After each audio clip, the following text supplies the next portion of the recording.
অনেক দিন মাছ টাছ খাওয়া হয়নি। বহুদিন থেকে চিকেন আর চিকেনের ওপরেই নির্ভর করেছিলাম। অনেক রেসিপি চিকেনের দেখিয়েছি, তো আজকে দেখাবো মাছের রেসিপি, তাও আবার সেটা আসামি মাছের, মানে আসামের মাছের একটা রেসিপি। বাঙালি মাছে ভাতে থাকবে না এটা তো হতে পারে না, কারণ মাছ না খেলে বাঙালির খাওয়ার টেস্টটাই যেন হারিয়ে যায়। তো সেই কারণে আজ ওই অবস্থা আমারও হয়েছে। তাই আজ মাছ এনেছি কিছু, চারাপোনা মাছের তরকারিটা করব। তো সেজন্য প্রথমে মাছ কেটে ধুয়ে সুন্দর করে ধুয়ে নিতে হবে, যাতে এর আঁশটে গন্ধটা যতটা চলে যায় ততই ভালো। যত ভালো মাছ ধোয়া হবে ততই বেশি মাছের টেস্ট হবে। তো এখন এই মাছের গায়ে ভালো করে নুন আর হলুদ মাখিয়ে ম্যারিনেট করে রেখে দিচ্ছি। হ্যাঁ, এটা আর কোনো মশলা দিতে হবে না, কেবল নুন আর হলুদ দিয়ে ম্যারিনেট করে রেখে দিতে হবে। তো আগেকার দিনেও এটাই করতো সবাই, হলুদ নুন মাখিয়েই আগে মাছটাকে রেডি করে রাখতো। এখন কড়াইয়ে আমি তেল দিয়ে নিচ্ছি, মাছগুলো একটু কড়া করে ভেজে নেব। অনেকে কাঁচা মাছের তরকারি খায়, আবার অনেকে ভাজা মাছের, যার যেমন টেস্ট ভালো লাগে সে সেটা করবে। তবে এই রান্নাটা একটু মাছ ভাজা হলেই বেশি টেস্ট বেড়ে যায়। এখন তেলটা ভালো করে ভরিয়ে নিয়ে তারপরে এই তেলের মধ্যে কড়াইয়ে একটু নুন দিয়ে দিতে হবে, তাহলে মাছগুলো ভাজার সময় কড়াইয়ের গায়ে আর আটকাবে না। নুন দিয়ে ভালো করে কড়াইটাকে মেজে নিলে তাহলে খুব মসৃণ হয়ে যায় আর মাছগুলো সুন্দরভাবে ভাজা হয়ে যায়। আমার এই রেসিপি আর ভিডিও যদি আপনাদের ভালো লাগে, তাহলে নতুন হলে অনুরোধ করব যে আপনারা দয়া করে একটা সাবস্ক্রাইব করে পাশে থাকবেন, আর পাশে থাকা বেল আইকনটা একটু বাজিয়ে অ্যাড করে নেবেন অল নোটিফিকেশানটা, তাহলে সবার আগে আমার ভিডিওগুলো আপনার কাছে পৌঁছে যাবে। এখন মাছগুলো এভাবে ভালো করে ভেজে নিয়েছি এক দফায়, আর একবার ভাজতে হবে। তো সব মাছগুলো ভেজে নেওয়ার পরে তারপর আবার রেসিপি দেখাবো।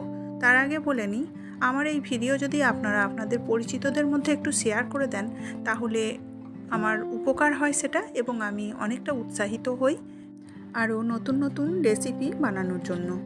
এখন 2 দফায় মাছগুলো আমি কড়া করে ভেজে নিচ্ছি।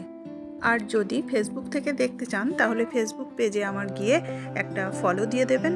আর আপনাদের অসংখ্য ধন্যবাদ যে আপনাদের মূল্যবান সময়টা আমার এই ভিডিওতে দিচ্ছেন।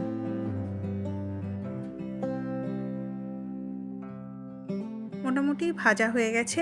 এখন এই রান্নার জন্য আলুও লাগবে। অনেকে আলু ছাড়া রান্না করে, কিন্তু এটা আলু দিয়েই বেশি মজা লাগে। তো আমি এরকম 2টো মাঝারি সাইজের আলু অর্ধচন্দ্রাকৃতি আকারে এইভাবে কেটে নিয়ে ভালো করে একটু ভেজে নিয়ে তারপর রান্নাটা করব। অনেকে আলু একটু হাফ সিদ্ধ করে নিয়ে তারপর ভেজেও রান্না করে, সেটা করলেও ভালো হয়, অসুবিধা নেই। তবে সেক্ষেত্রে আলুটা ফুল সিদ্ধ করলে হবে না, আলুটা তখন হাফ সিদ্ধ করে নিতে হবে। না হলে তেলে ভাজতে এবং ঝোলে ডুবিয়ে আবার সিদ্ধ করতে তখন অনেক বেশি সিদ্ধ হয়ে যাবে, আলুগুলো ভেঙে যাবে। সেজন্য আমি আবার পাতলা করে কেটেছি বলে তেলে একটু ভেজে নিয়ে তারপরে কষিয়ে রান্না করব বলে এইভাবে না সিদ্ধ করে করছি। তো এখন তেলের মধ্যে ওই আলু ভাজার পরে, মাছ ভাজার পরে আলু ভাজার পরে ওই তেলেই আমি একটু হলুদ দিয়ে পেঁয়াজগুলো ভেজে নিচ্ছি হালকা করে। বেশি লাল করে ভাজার দরকার নেই, হালকা করে ভাজলেই হবে। সাদা পেঁয়াজ হলে বোঝা যাবে কতটা ভাজা হয়েছে, কিন্তু এরকম একটু পেঁয়াজি কালারের, লাল কালারের পেঁয়াজগুলো হলে একটু কমই ভাজতে হবে, তা না হলে কালো কালো হয়ে যাবে। তো এটা এর কালারের জন্য এরকম হয়।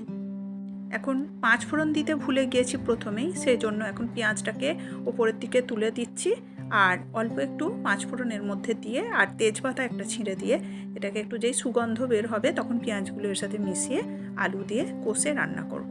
এর মধ্যে বিশেষ কিছু মশলা লাগে না।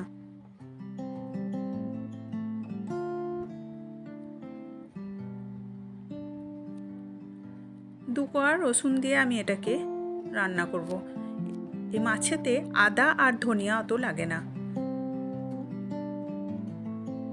অল্প দিলাম লঙ্কার গুঁড়ো, একটু লাল রঙটা আনার জন্য এটা দিলাম।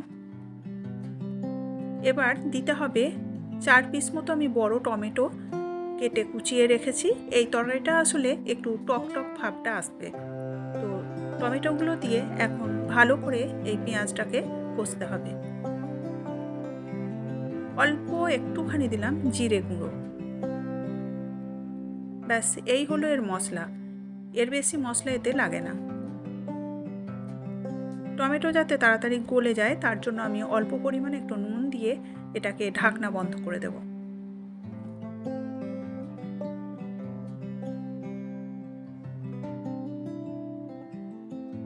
ঢাকনাটা নুন দিয়ে বন্ধ করে দিলে একটু তাড়াতাড়ি সিদ্ধ হয়ে যায়। মোটামুটি টমেটোগুলো নরম হয়ে এসেছে।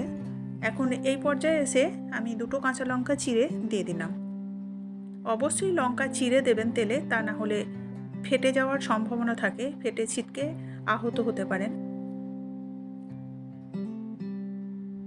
এখন আরেকটু গলিয়ে নেওয়ার জন্য আমি ঢাকনা বন্ধ করে দিলাম। আর এখন 2 কোয়া রসুন থেঁতো করে এই মশলার মধ্যে দিয়ে কষিয়ে নেব।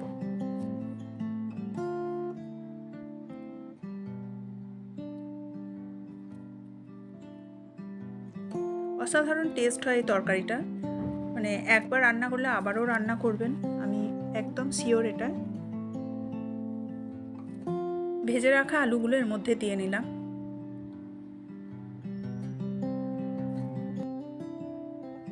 দিয়ে ভালো করে এটাকে কষিয়ে নিলাম। এর মধ্যে গরম পানি আমি ঢেলে দিলাম। গরম পানি দিলে হয় কি, স্বাদটা ঠিকঠাক বজায় থাকে আর একটু তাড়াতাড়ি সিদ্ধ হতেও শুরু করে দেয়, ফুটতে শুরু করে দেয়। সেজন্য গরম পানি একটু দিয়ে তারপর ঢাকনা বন্ধ করে দিলাম।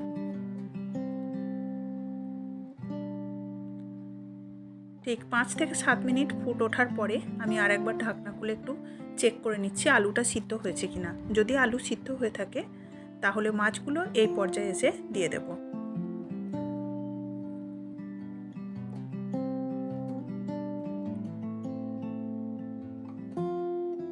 খুবই নর্মাল, খুবই সহজ রান্না।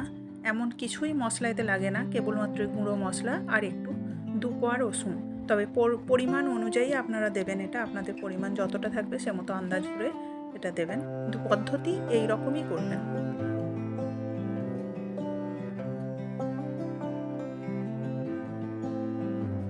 একটু উল্টে পাল্টে তরকারির ঝোলটা মাছের গায়ে লাগিয়ে তারপর ঢাকনা বন্ধ করবেন, দিয়ে স্লো ফ্লেমে একটু ফুটিয়ে নেবেন।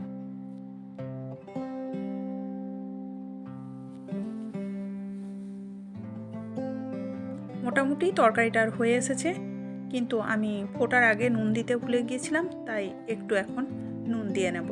আর তার আগে দেব ধনেপাতা কুচি, অল্প পরিমাণে একটু ছড়িয়ে দেবেন। মাছটা যখন স্লোভাবে ফুটতে থাকে তখন মাছের ভিতর থেকে, ওর হাড় কাঁটার ভেতর থেকে যখন রসটা বের হয় তখনই তরকারির আসল স্বাদ বের হয়। আর রুই কাতলা মাছের স্বাদই তো আলাদা, সেজন্য তরকারি আরও মজাদার হয়। 5 ফোড়নের সাথে আর টক ভাবটা আসবে টমেটোর সাথে মিশে, যে একটা সুগন্ধ তৈরি হয়, তার সাথে তেজপাতা, ধনেপাতা এই সমস্ত সুগন্ধগুলো মিলেমিশে একটা অদ্ভুত টেস্ট হয় আর সুগন্ধ হয় তরকারির। তা একবার অন্ততপক্ষে রান্না করে দেখবেন। এই রেসিপিটা আপনাকে আবারও বাড়িতে রান্না করতেই হবে, এটা আমি একদম বারবার শিওর হয়েই বলছি। এখন নুন আরেকটু দিয়ে নিলাম, টেস্ট করে দেখলাম নুনটা একটু কম আছে, তাই আরেকটু নুন ছড়িয়ে দিয়ে একটু ভালো করে নাড়িয়ে চাড়িয়ে মাছগুলো উল্টে পাল্টে দিয়ে ফুটিয়ে নিয়ে এটাকে এবার প্লেটে ঢেলে আপনাদের দেখাচ্ছি। তবে টকটা যদি আরও পছন্দ করেন তাহলে এর উপরে লেবুর রসও খানিকটা দিয়ে তরকারিটা রান্না করতে পারেন। এখন আমি প্লেটের মধ্যে ঢেলে নিয়েছি। দেখুন এর কালারটা এত সুন্দর দেখতে হয়েছে যে বুঝতেই পারছেন যে এটা কত সুন্দর হয়েছে খেতে, টেস্ট। তো যাই হোক, আজ এই পর্যন্ত, পরে কথা হবে নতুন আবার কোনো রেসিপি নিয়ে। ততদিন পর্যন্ত আপনারা সুস্থ থাকবেন ও শান্তিতে থাকবেন।